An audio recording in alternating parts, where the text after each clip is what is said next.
Welcome back to another episode of the MGA Library Podcast, now called Knights of the Library.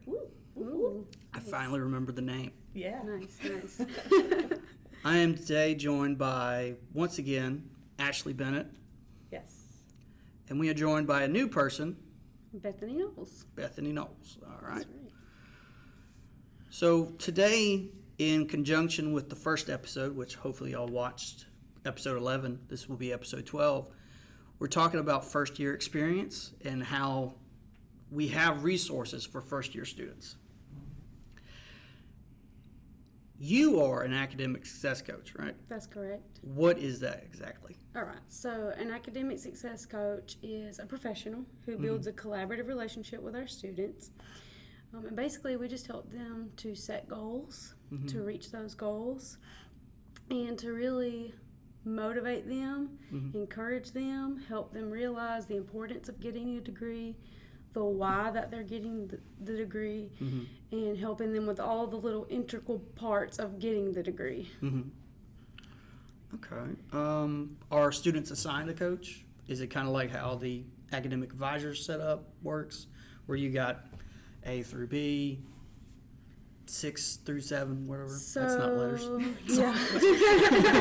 But it makes sense. That's funny. So actually, it just depends on the university that you go to. Every university and college is different when it comes to academic coaches. But here at MGA, not all students are given an academic coach. I'm personally, like every coach is implemented into certain math courses and certain English courses. And then we're also given academic probation students. However, we highly encourage all students to come. Anyone's eligible to come. And that's the goal, is to get any and every student into my office. So to help that them. was actually my question. It's Yeah. not necessarily just for first-year students. Like, No. you want everyone who is interested and willing and able of, hey, I need a little extra help. I'm a junior. I'm juggling my part-time job or my full-time job or juggling my family, and I still need a little bit Absolutely. extra help. Absolutely. Okay. Okay. That's absolutely correct.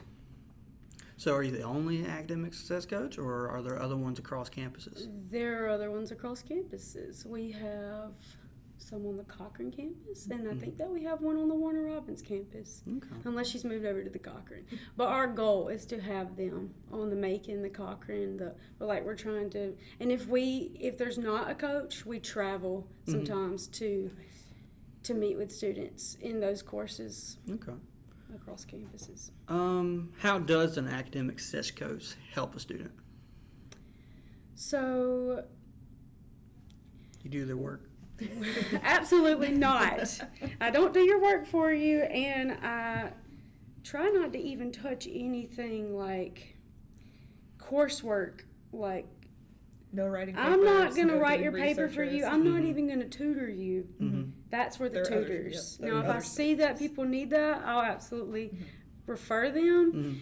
But what I do is, when a student meets with me, again, I'm going to build that collaborative relationship with them. The fact of the matter is that the student, they know themselves way better than I know them, obviously. Sometimes they don't even know how much they know themselves. And so my goal is to meet them where they are and ask open-ended questions to pull all of that out of them, to help them set goals, to help them reach those goals. We can go over anything from time management to study strategies, because let's face it, like, students don't necessarily learn that in high school. And if they do learn a little bit of that in high school, it's different when you're going into college. And so I help with stuff like that. Sometimes a student might not even know what they need.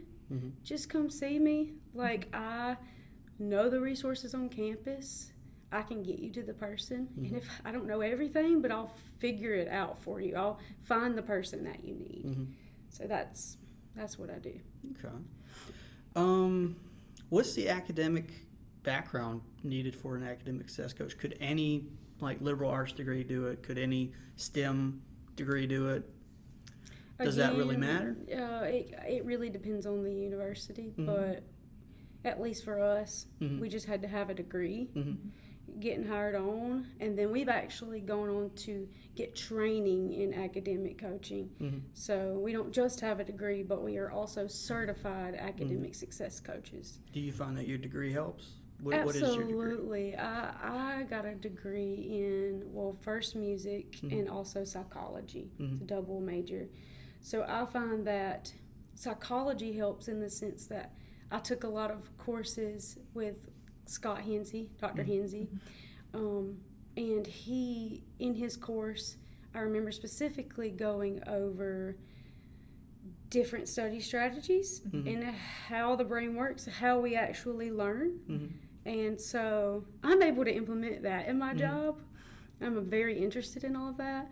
But then also having a music degree, it's like being an athlete in college. Like, you have recitals, you have, you know, everything you could think of, like voice lessons, Practice schedules. yeah, different ensembles that you have to go and be a part of. Like, you're practicing for all kinds of things, and then you're practicing outside on your own time, along with all of your core classes. So I had to learn how to time manage. Like, that was a non-negotiable. And, you know, on top of all that, I had to work too. You know, I had to learn how to be an adult. So, like, I had to juggle all the things. So I feel like I'm using both of those degrees in some sense. That's pretty good. What are the resources that academic success coaches can be? Are y'all more of a gateway, or do y'all have actual resources other than yourselves? So I would say that the resources that we provide, like me as a resource, since I didn't go into everything, I'll go ahead and take this opportunity to do that.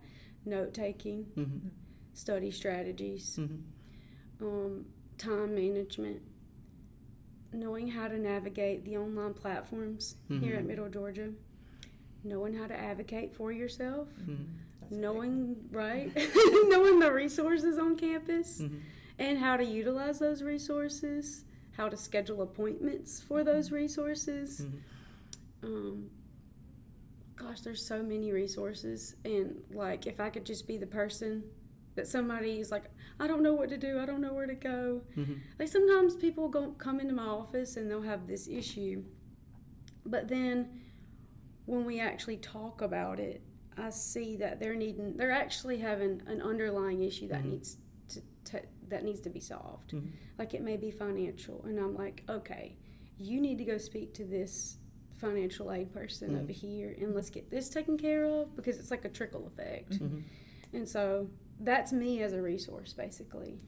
That's pretty much. You kind of start you're at the mountaintop. It's like, come see me, learn my name, and they're like, oh, you need financial aid issues first. Let's get that taken care of. Come back to me, because then we'll get to the next stage, and you get sent off somewhere here. Come back to me. So it's always that coming back to make sure that, how are you? Everything okay? Right. Let's get. It's like you are a person. You're not just a 983 number. That's right. I'm a motivator. Like, that is, like, I am a coach. So just in the same way that an athletic coach would push you, I'm going to do that for your academics. And I don't know if people really know how vital that is. Like, I've had people that pushed me along the way, and that really helps. As well as just being someone who can, like, hold you accountable, like an accountability partner. That's, like, me as a resource, the resource that I provide, accountability. Come and let me hold you accountable. Like, let's make sure you're getting all this stuff done. Yes. I know we have accountability buddies. That's what we call each other in the library. That's what it sounds like. It's like, hey, I'm your support system, but also I got to hold you accountable for the things that you're not doing, but the things you are doing really well, so we can work in between to make sure we're good. That's right. Love that. What are some advice that you give to students to help them? Ooh, okay. So, Because where were you a student at? I was here. You were here? And Okay. so, yeah. And so that helps too, because I know the culture of MGA. I love MGA. I know all the people and, like, who to send our students to. Different departments and people. Yeah. Yeah. Very nice. So I guess, one big piece of advice: go to office hours. Mm. I didn't even know what office hours were. Like, I don't know why I didn't understand that. Mhm. It's even in the syllabus, office hours Mm. from yada yada, Tuesday 1 to 3 or whatever.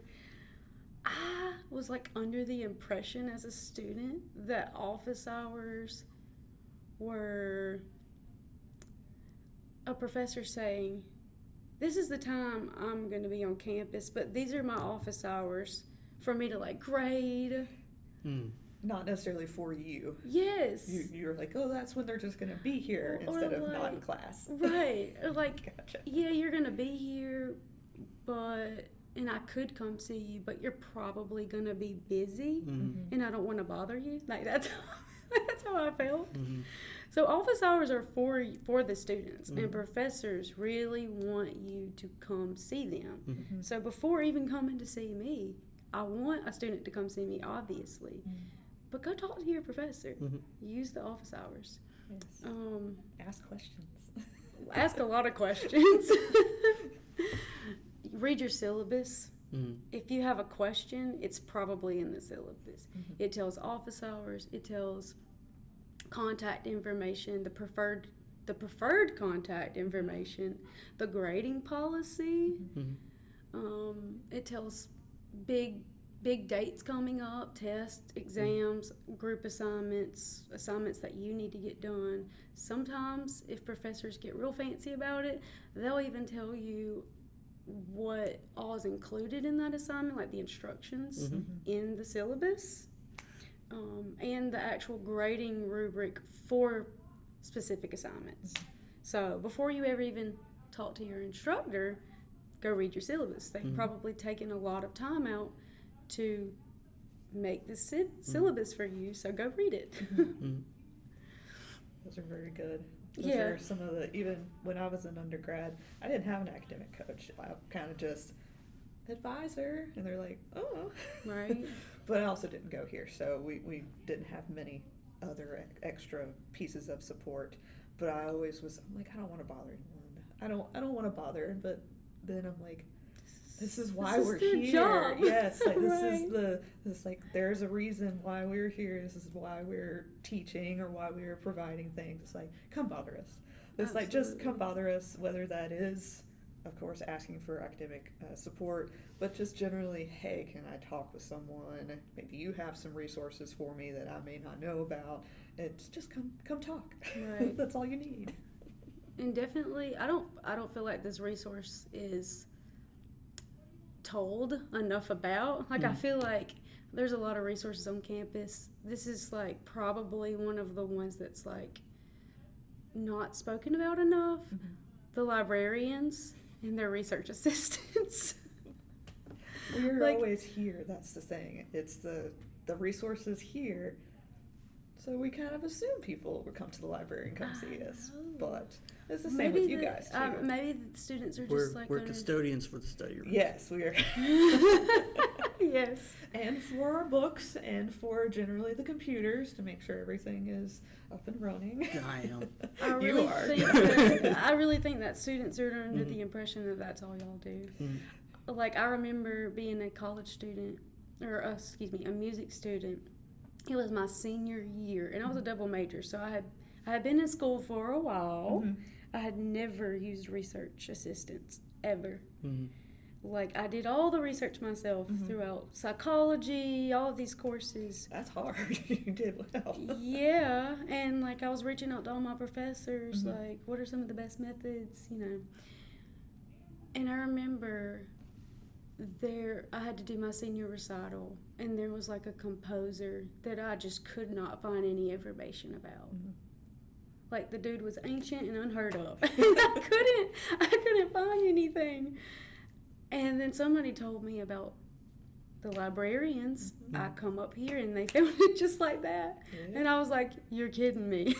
Like, I could have been doing that the whole time. So you were using Galileo by yourself? Mhm. Didn't?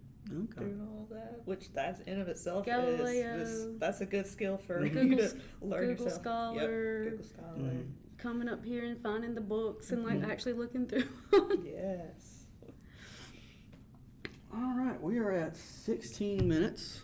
We're at the final question, which is actually a question for the host, me especially, or it can be an open question, but it has to be politically neutral. Yes, I got you.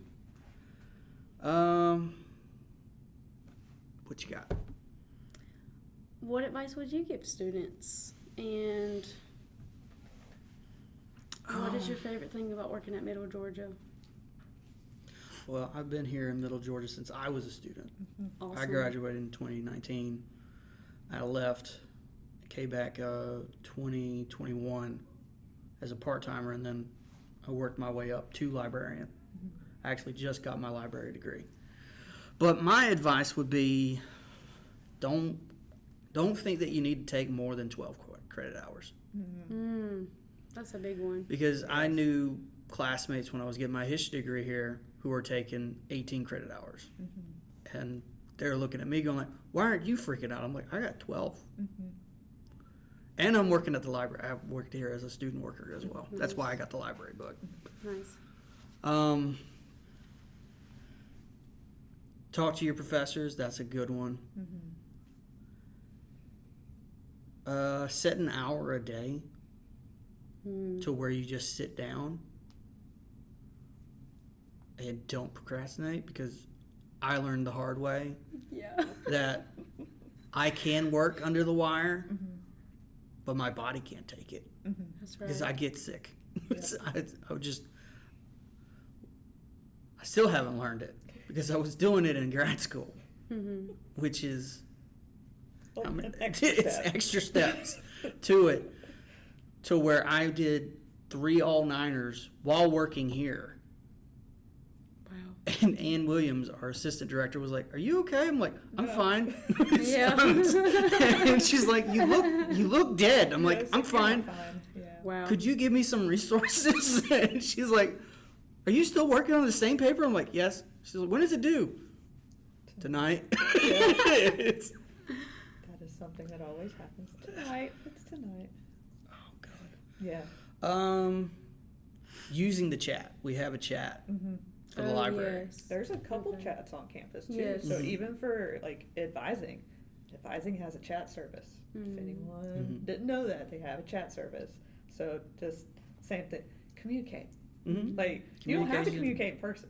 Like I know sometimes that's just you're not feeling that. It's like I don't want to talk to people. I don't want to be around people. There are digital options. So That's right. if you don't have a chat service, or if it's somehow or another down, because sometimes that does happen, email. Like Right. I never have an unopened email in my email account because it bothers me physically in my brain. I have to actually go through things. I can't have a number on the side. It's an itch. So, and some other people are like that, like me, but typically within a day, so from 7:30 until whenever, we read our emails. So that's like, if you're not feeling in person, shoot us an email. You're not bothering us. I can't speak for everyone, but I know here in the library, you will never bother us. We have open door policy, and if our door's closed, you knock on it, we're pretty much gonna be like, yeah, come on. So it's talk to us, talk to us, talk to us, talk to us. I have my email on my Teams on my phone, so I do too. I'm reached anywhere. Yeah. I actually got a phone call this last Friday, which I'm off, and I was taking questions. It was wow. like, and that happens because sometimes it's just like, well, our hours are very different here, Right. which I know you guys Right. have, because you're open on Fridays too, correct? That's With your correct. coaches. So the Friday is going to be something new this fall, so it's going to Yeah. be exciting. It's gonna be fun. Yeah, it's going to be Well, fun. that's fun for y'all. Yeah, because I don't work Fridays. Oh, we're either. not. No, we work us 10-hour days. Yeah, we actually decided to do a different method this fall just to see how it works, and we work from 7:30 till 6 Monday through Thursday, and that gives us a little bit more flexibility of if we have big projects, like for instance, you're doing podcast things, but you're also doing technology things, making sure computers are up and running for all the students coming through, making sure AV equipment is actually being touched and fixed and not flickering. But then we can do other things like going to other campuses. That's So you awesome. guys, I love the fact that you guys will travel if need be. If there's not someone that's Yes. available, we're trying to also do that too. So if there's not an availability, I know we have wonderful librarians on the Cochran campus. Sometimes the archivist needs to go and visit the Cochran campus to see what projects they're working on. Or Dublin, because we have archives in Dublin and I need to get those things going. So just being available when necessary. So I like yours. Like, just meet them at their spot. It's like, Right. come as you are, talk with us, Absolutely. and let's see what we can help with. If you don't know, if we don't know, we're gonna find out. That's right. We find the person that is the expert, and then be like, here's your resource here. So yeah, but I always say, just talk to us. Don't. Mhm. I know sometimes we're a little intimidating because we're a little weird once in a while, but I like to think that we're a good weird, and Yes. it's approachable. If you hear me shouting, I'm not shouting at people. I'm shouting at inanimate objects because Yes. they're not working. Yes. Oh, yeah. Yes.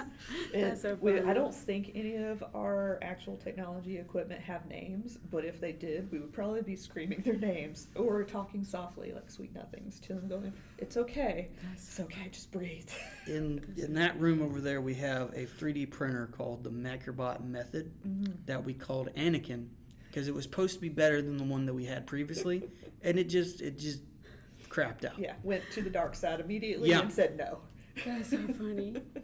So on occasion we will have things that are named, and we're just like, okay.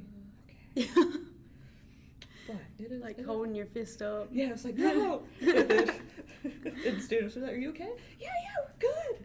We're good. So as you can see, we're human, we are human. just as you Saying are. words that you can't say at work. Yeah, we, In our do- head. we do occasionally say words that are not appropriate for a mixed company That's so funny. in our head. But sometimes if you see a door closed, it's because we're trying to calm ourselves down of technology, computers, let's deal with this later. We have a coworker that says Fudgy the Whale Fudgy Oh. as a replacement. Oh, wow. Fudgy the whale. Yeah. Fudgy the whale. Yes. That's fun. It makes me laugh. It reminds me of It a really story. does make your day a little better too when you hear it. You're like, oh, you're having a day. Yeah. That reminds me of a story that my grandmother did in Sunday school. Oh. Oh, gosh. She would say fudge, Uh-huh. and then she lived in Mississippi, so I went to Mississippi for vacation Bible school, and she's just saying fudge, fudge, fudge, and then it just flew out. The And I word went- flew out. That's not the word. That is- And my You grandmother think, went, "Oh." "Don't tell your mom." I went, Okay. "Okay, but what do I get?" Yeah. As most grandchildren will do. Yeah. It's like, oh, well, now you owe I me. got 4 bowls of gumbo. Nice. That's so funny. Yes. All right. We got a couple more minutes left. Is there any other questions you want to talk about? Be just random. Do you have a shout out for Shout out. anyone or anything? And it's a Student Success Center is rocking and rolling too. So. Oh gosh, I have a lot of shout outs, but I just think that overall Middle Georgia is just awesome. Hmm? And it's just like, it's not just one department or, one person. Mhm. You're going to find people in every single department. Every building you go to, you'd be like, I need to ask you a question. Okay, what you need? Where we going? Right? Because I went to GMC before I went here. Me and too. It feels as though the lower rung of MGA feels like GMC, Mhm. where they're preparing you for college. It's community college, so they're preparing you for it. I felt like that prepared me. But the way that we're going with the access, I feel like we're going that avenue as well. So That's right. a student can get their associates. I recommend getting associates before you move on to your bachelor's. That's exactly what I did. I did the thing with GMC. I got criminal justice because I thought I was going to be a cop, and then I remembered I don't like stupid people. Oh gosh. Yeah, no, that could cause some issues, but I'm sure your degree helped you in your history as well. So Yeah, fun stuff. and it helped with the library because I had to look in criminal databases, so I learned how to do database research before that. And the criminal databases are rather interesting to work in because Uh, their keywords are a little bit different than when you're looking in Uh-huh. like literature and history databases. So I can only imagine. Gotta know some laws and legal jargon to try to get in that. So those are Westlaw. Westlaw is an interesting database. I'm just gonna say that. There's a law term that I can't say on the podcast, but it's really funny. after. It's really After. funny. Yes. But yeah, I find that another advice is playing your degree into the job that you want. Yes. Because I have a criminal justice. I also have an associate's in computer programming. Yes. And I have my history. I have my library science. All 4 of those go in to what I do now. Yeah. That's what I find. I wish I didn't People do are like, how are you using your degree to do what you're doing now? Are you even using it? And I'm like, you have no idea. It's like I can't pinpoint one particular thing. Sometimes you can, sometimes you can't. But a lot of times it's like I remember using everything. Like I have a marketing degree. That's my undergraduate. Oh, yeah, for and sure. I'm like, I'm never gonna be a marketing person. I use marketing, like my table setup for convocation. That is marketing. That is my PR. That is trying to get people to come to me to talk about things that I can help with. So I'm Right. marketing myself and the services. And yeah, it's one of those that I'm like, oh, well, I thought I would be an actual just in the marketing department doing fun, like advertisements. I'm like, no, it helped me a lot to You talk wanted to to be people. Mad Men. I wanted to be Mad Men. I did. Let's be honest. Without the harassment. Without the harassment. I wanted to do that. But then I learned that I'm like, I'm not as forcefully spoken as some folks that I went to school with that became marketers, became advertising, like heads of things. I'm like, that's not for me. I like doing marketing, but I like the fun side of being able to talk to people about things. So I definitely like that advice of, even if you don't know exactly, because a lot of students, Right. you coming in at 18, 19, you're not really going to know Don't sweat what's it really too going on. bad. My first Like- 2 years, I was at Gordon State College for first 2 years. I did general studies because I Yes. had no idea I did what the I was same doing. thing. I was like, okay, let's get my math, let's get my science, let's get my English, let's go ahead and get all of those situated. And then I transferred to another school to get my full degree, and I focused my last 2 years on my degree, my marketing degree. So I don't know. I like the idea of just exploring and seeing. The light stop blinking. Of course it did. There we are. I get to use the the technical difficulties Yep. border now. Fun. Great. Right at the end too, right? Yeah. That's usually how it goes. Yes. So there is a way to use a GoPro without using the internal battery because it overheats a lot. Where like if you plug it into a plug, you can just use the internal. But these things don't have enough power. Yeah. And that's annoying. Okay. But the technical librarian working with technology. Oh yeah. Actually, a lot of what I use for the library podcast, you can actually check out. Yes. Oh, So that's so you can cool, check yes. this microphone out. This is my GoPro, But actually.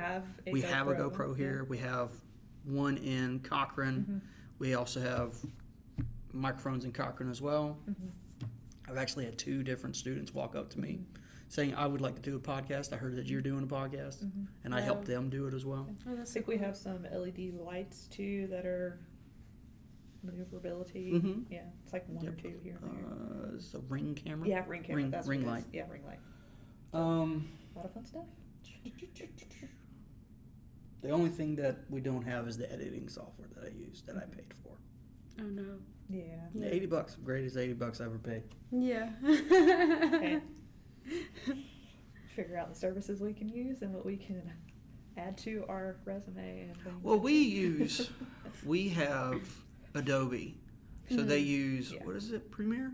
Yes. They use believe so, Premiere, yeah. and that's on the Macs, but you have to be in specific classes for Yeah, I it. think there's Oh, okay. 4 different classes that you have to be in order to get all of the permissions on that thing. So, Or you can work for the university and get an Adobe account. yes. Why are you calling me Milledgeville? That is correct. Yes. So it's I like play with my Adobe all the time now. Yes. Yes. So if you're ever interested, it's like play with Illustrator and see what happens. Play with Photoshop and see what happens. You might as well. Yeah. All right, that has been episode 13, lucky number 13. That's why I blinked out. It's 13. No, it's not. It's 12. No, I think it's 12, right? Yeah. I don't numbers good. Yeah, numbers are hard. Words are hard. It happens. Yeah. Especially when your brain moves at 500 miles a minute. Yes. So we're at 12. We're at 12. And what was the name? Bethany. There you right. are. That's Yes. correct. Where are you going with this? Brittany, no. No. I get that a lot. Bethany, thank you for coming. Thank you. If you think of any other topic that you think would be good for the library podcast, just reach out and we can do it.